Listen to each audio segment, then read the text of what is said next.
Holidays-nale, adu namma GT Holidays da.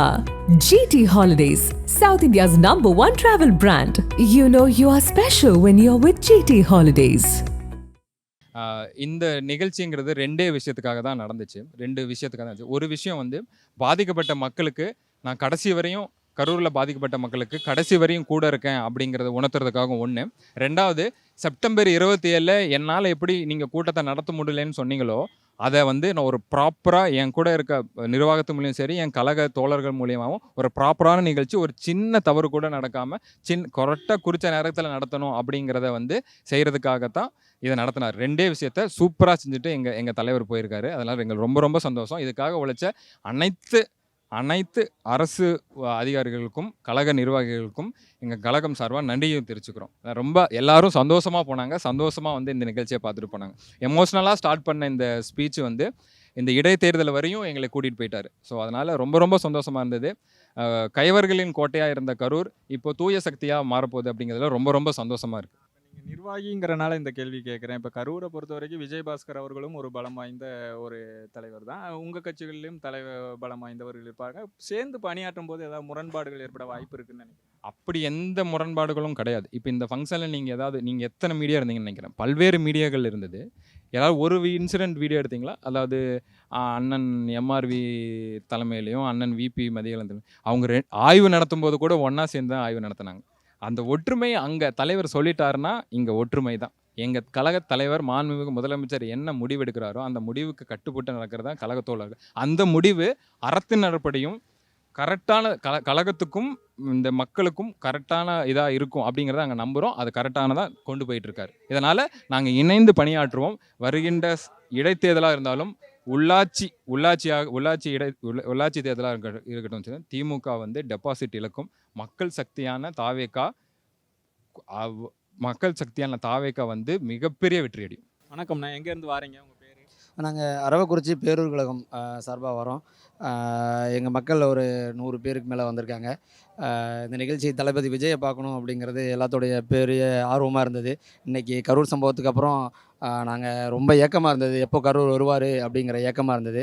இன்றைக்கி அது சந்திப்பு நிகழ்ந்தது எங்களுக்கு ரொம்ப சந்தோஷமாக இருக்குது. ஆக்சுவலாக அந்த தளபதி பேசுனது வந்து எங்களுக்கு ரொம்ப ஒரு பெரிய புத்துணர்ச்சியாக இருக்குது. ஆக்சுவலாக நீங்கள் சொன்ன மாதிரி, தளபதி சொன்ன மாதிரி, எந்த ஒரு முதலமைச்சருமே இன்றைக்கி ஊழலை பற்றி பேசியிருக்காங்களா, லஞ்சத்தை பற்றி பேசியிருக்காங்களான்னு தெரியாது. ஆனால் இன்றைக்கி ஒரு தலைமை நல்லா இருந்தால் அந்த ஒட்டுமொத்த அந்த இதுவே நல்லாயிருக்கும் அப்படிங்கிறதுக்கு இன்றைக்கி தளபதி ஒரு எடுத்துக்காட்டு. இன்றைக்கி எல்லாத்துக்குமே தெரியும், எல்லாருமே ஃபீல் பண்ணியிருக்காங்க.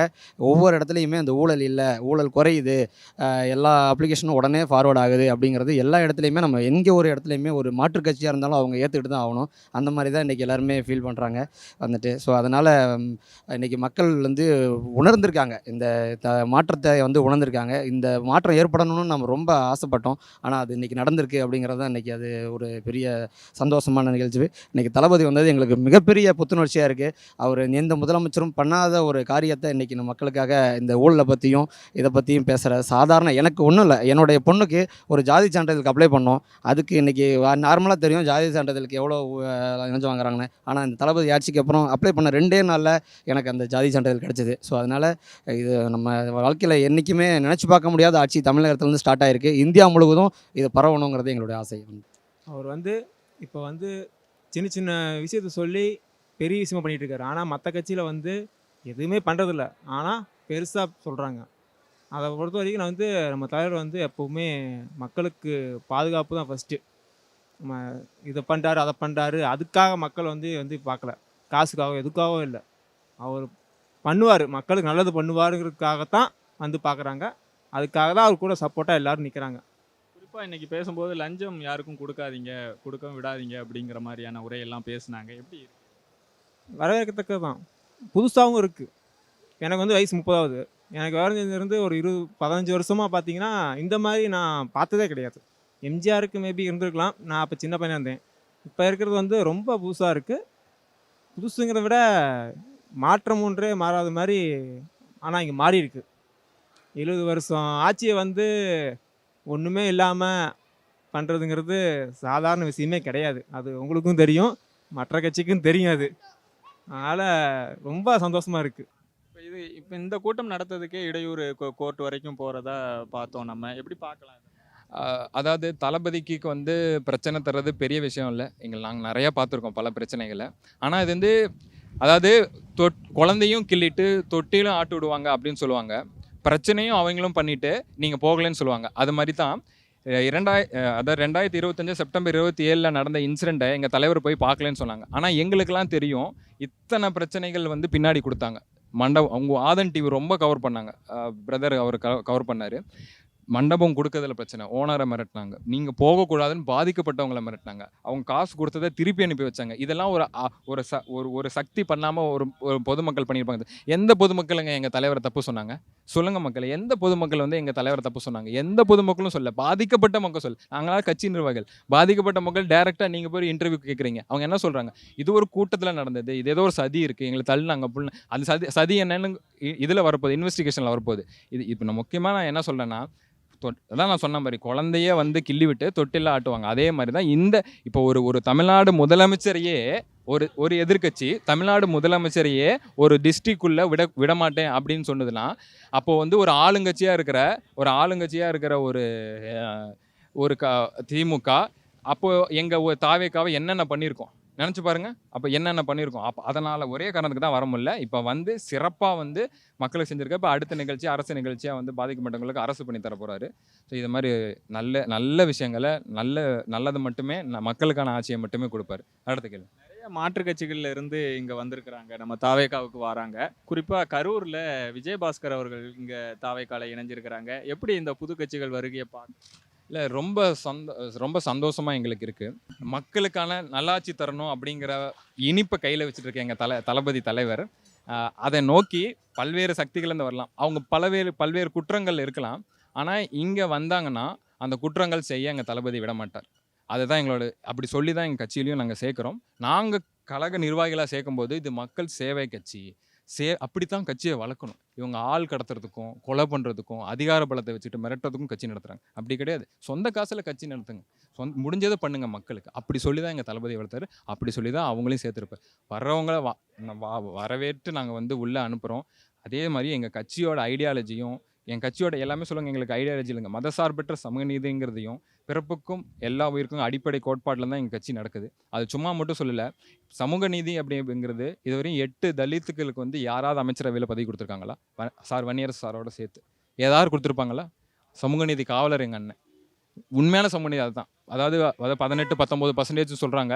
அதாவது 22% ஆக்சுவலி இருக்குன்னு சொல்கிறாங்க. ஒரு தலித், அதாவது தமிழ்நாட்டில் மொத்தம் 22% 23% இருக்குன்னு வந்து ஒரு ஆய்வுகள் சொல்லுது. அவங்களுக்கு வந்து 2-3 மினிஸ்ட்ரி கொடுத்து அவங்கள ஓரங்கட்டிக்கிட்டே இருந்தாங்க. அனைவரும் சமம்ங்கிறது களத்தில் காமிச்சிருக்காரு. அவங்களுக்கு மட்டும் அதுதான் வந்து சமூக நீதி. 2வது வந்து ஐயூமலுக்கு வந்து உங்களுக்கு வந்து அமைச்சரவையில் கொடுத்துருக்காங்க. ஒரு நீண்ட நெடிய காலம் உண்டு வந்து திமுகவோட அவங்களோட இணைப்பில் இருந்தது. அந்த மாதிரி இருக்கும்போது அவங்களுக்கு வந்து எந்த அடிப்படை அவங்களுக்கு அமைச்சரவை கொடுக்கலன்னு தெரியல. எதுவுமே அவங்க தர மாட்டாங்க. ஒரு சீட்டு கொடுப்பாங்க, அதுவும் இஸ்லாமியர் தோழர்கள் எங்கே அதிகமாக இருக்கும் அதை கொடுத்துட்டு அதை அனுப்பிச்சி விட்ருவாங்க. அவங்கள அமைச்சரவையில் உட்காந்து அழகு பார்த்த இஸ்லாமிய தோழர்கள் என் தோழர்கள் பல நாள் நோம்புகள் வச்சுருக்காரு. பல நாள் அந்த நோம்புகள் வச்சுருந்ததுக்காக மட்டும் நாங்கள் சொல்லலை, மனசார வைக்கிறார். மனசார அவங்க நல்லா இருக்கணும் அப்படின்னு சொல்லி, சிறுபான்மையின மக்களுக்கு நல்லா இருக்கணும் அப்படிங்கிறது தான் அவரோட முதன்மை கோட்பாடும். ஸோ அதனால் அதை ஐயூமலுக்களுக்கு அமைச்சர் பதவி கொடுத்ததும் அதுதான் செக்குலரிசம். எந்த மதத்தையும் பார்க்காம எந்த ஜாதியும் பார்க்காம கொடுத்தனால அது செக்குலரிசம். வன்னியரசனும் மித்த தலித் சகோதரர்களையும் நாங்கள் அமைச்சரவையில் கொடுத்துருக்கிறது சமூக நீதி, மதசார்பற்ற சமூக நீதி தான் உண்மையான கொள்கை. அது களத்தில் செஞ்சுட்ருக்கோம். நல்லா அருமையாக இருக்குது. நம்ம பாடத்தில் படிப்போம், மக்களாட்சி என்றால் என்ன அப்படின்னா, மக்களால் தேர்ந்தெடுக்கப்படும் ஆட்சி மக்களாட்சி. அது இப்போ மக்களாட்சிங்கிறது நல்லா நடந்துகிட்டு இருக்கு அப்படிங்கிறத நாங்கள் தெளிவாக சொல்கிறோம். தெளிவாக நடத்திக்கிட்டு இருக்காரு. இன்னைக்கு உரையாற்றும் போதே பல திட்டங்களை சொன்னாப்புல. குறிப்பாக அந்த அண்ணா பிறந்த நாள் அதுமா தாய்மாமன் தங்க மோதிர திட்டம் தொடங்கப்படும்னு சொல்லியிருக்கிறாப்புல. ஆட்சி தொடங்கினதுலேருந்து இந்த இப்போ 50 நாள் வரைக்கும் ஆகுது. இதுலேயுமே பல திட்டங்கள் கொண்டு வந்திருக்காங்க. எப்படி இருக்குது இந்த செயல்பாடு? அருமையான செயல்பாடு தான். தாய்மாமன் திட்டங்கிறது நல்ல ஒரு அருமையான திட்டம் தான். நல்லா பண்ணிகிட்ருக்காரு. கூடுதலாக கரூர்ல இருந்து விஜயபாஸ்கர் அவர்களுமே தாவேக்கால தான் இணைஞ்சிருக்கிறாங்க. எப்படி பார்க்கலாம் அவர்கள்? கூடுதல் பலமாக பார்க்குறோம். தீய சக்தி உள்ள நுழையாமல் நல்ல சக்தி உள்ளே வந்திருக்கு. அது கூடுதல் பலமாக நாங்கள் பார்க்குறோம்.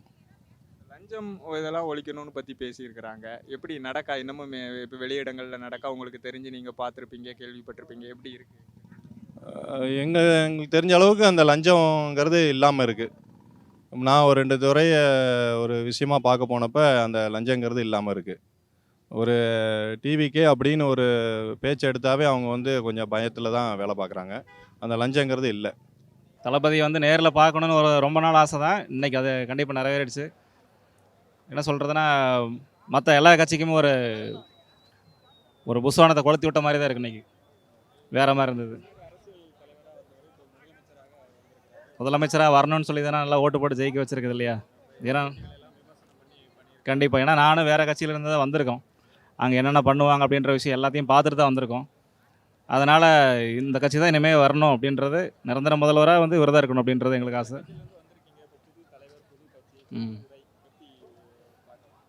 அவர் சினிமாவில் பேசுகிற டைலாக்கை விட நேரில் நிறையா பண்ணுறாருல்ல, நமக்கு அதுதானே வேணும். உண்மையிலுமே அவர் சொன்னது அந்த லஞ்சம் ஒழிப்புங்கிறத வந்து எல்லா இடத்துலையும் நாங்களே பார்க்குறோம். ஏன்னா இது நாங்கள் போன இதில் ஆட்சியில் இருந்த டைமில் போய் கேட்டோம்னா அவங்கள பாரு இவங்கள பாருன்னு தான் அலக்கழிப்பாங்க. ஆனால் இந்த டைம் வந்து அந்த மாதிரி கிடையாது. இன்றைக்கி சொல்கிறேன்னா அடுத்த நாளே ரெடி ஆகுது.